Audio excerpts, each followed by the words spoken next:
And good people, Mark Holmes here, and as always, I want to say thank you all for watching, commenting, subscribing, and being part of the Joe Boo Sports Report. Without you guys, as well as you ladies, you know that this literally does not work.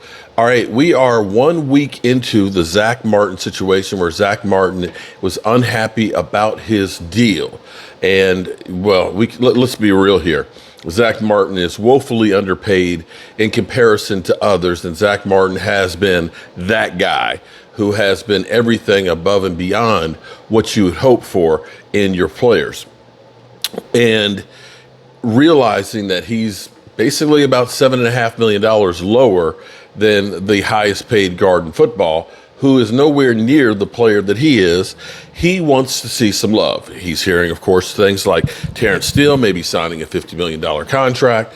And that's not to say anything about Terrence Steele. Terrence Steele is a really good player, but he ain't Zack Martin. Of course, Diggs just got paid. CeeDee Lamb is about to get paid. You got Dak Prescott, of course, who will get restructured and things. And unfortunately for football is one of those things that you better get your money while you can get it, while you're still playing at an elite level, because once you stop, they ain't paying you. They're getting rid of you. If anything, they will cut you. And it's Jerry Jones is basically saying, honor your contract, which is kind of crazy because they will cut you and not honor the contract. They will let you go without any notice. See Zeke Elliott. Jerry Jones said today, Zack Martin's contract situation and the salary cap. The real deal is what one player gets, the others don't, and it's not available to others. That's the system. It's up to me, basically, allocate that when you have a contract in place.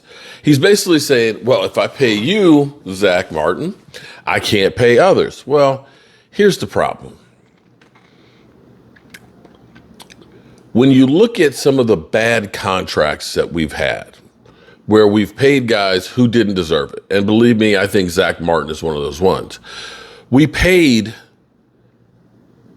Jalen Smith after one good year, knowing that he had an injury history and dealing with drop foot. We ended up paying money for him to go.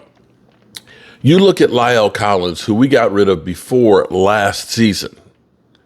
We're still paying $8 million in dead money. Is that Zack Martin's fault?